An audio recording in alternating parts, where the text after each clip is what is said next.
Hey guys, so Epydemic, who is probably one of my favourite Christian YouTubers, made a video like ages ago where he asked 5 questions to atheists, and because, you know, I'm an atheist, I thought I would answer his 5 questions.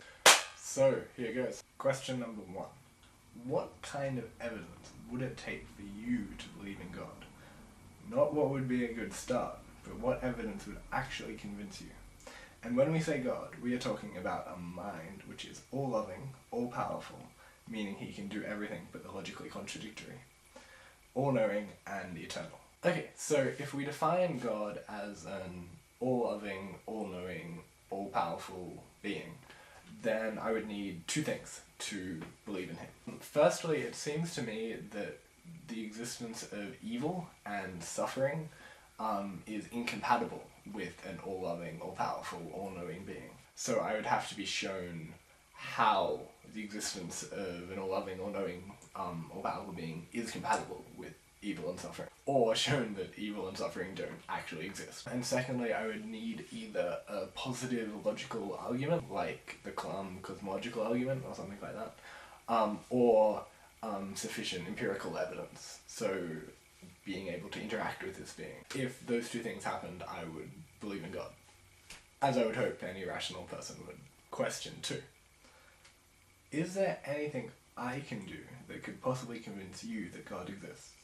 Like, would any argument we could make have the potential to persuade you? Like I said, you could either show me how evil and suffering are compatible with the existence of this all-loving, all-powerful, all-knowing being, or show me that evil and suffering don't exist, and you could also show me a positive argument for the existence of this being, or sufficient empirical evidence. By the way, I've seen your videos on the problem of evil and the problem of non-belief, and all your objective morality proving God videos, and I don't find them particularly convincing. I plan to make videos in the future critiquing those videos of you to show you why I don't find them convincing. Question 3. If you realized that an all-loving God existed, would you desire to have a relationship with him? If you said yes to that question, would you want to have a relationship with him just to get into heaven, or for some other reason?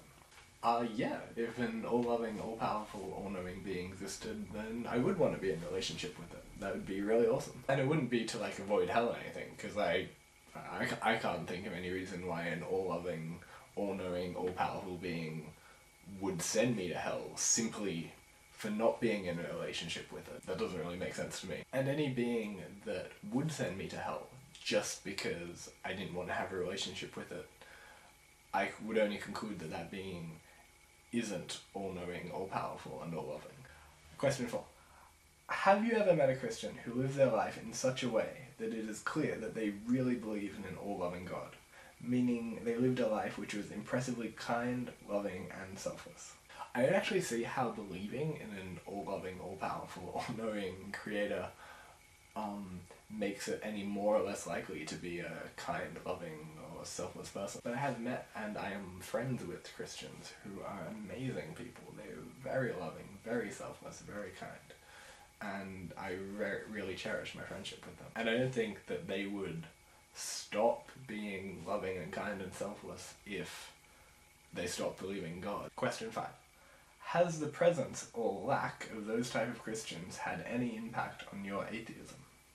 Honestly, I don't think so. Like, I've always been an atheist, so it's not like, you know, I believed in God and then some Christians were mean to me, and so I stopped believing in God. And I also like to think that I'm rational and logical enough to be able to separate the character of a person from the arguments that person is making, although it's very natural and very human to see someone who you like as being more intelligent or what they're saying to be more truthful. I think you really have to break that down and base your beliefs on evidence and argumentation, not on whether the people around you or loving people believe things. Okay, well that's 5 questions answered, so I hope you guys enjoyed this video. If Epydemic ends up watching this, I hope you liked my answers. And as I said, you're like one of my favorite Christians, so I'm gonna make I plan to make a lot more videos about in response to your videos. So yeah, stay tuned for that. And yeah, that's about it, guys. Have a good day.